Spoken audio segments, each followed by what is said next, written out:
a mi canal. Para quienes no saben, yo me llamo Gabriela David. Hoy vamos a hacer un tutorial de cómo limpiar las esponjitas, así que va a ser muy fácil. Lo que necesitamos es aceite de oliva extra virgen. No, estoy bromeando. Aceite de oliva nada más. Y una crema de manos, un shampoo de manos. Bueno, esto es que lo tengo yo en formato grande, no tengo en formato pequeño. Y un bol y agüita calentita. Así que vamos allá. Bueno, vamos a echar el gel de manos.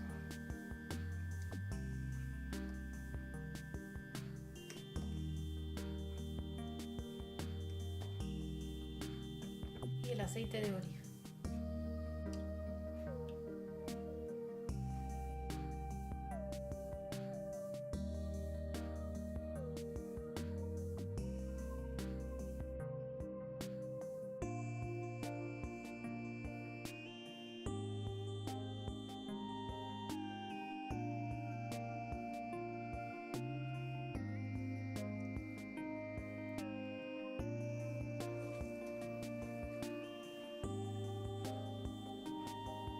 Ya ha salido súper limpito.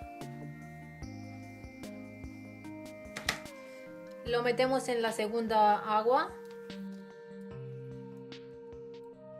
Agua limpia, por supuesto.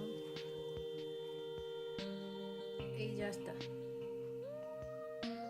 Buenos amores, espero que os haya gustado mi tutorial de cómo limpiar las esponjitas. Y no olvidéis en suscribir, compartir y comentar. Adoptáis, no compráis animalitos, por favor.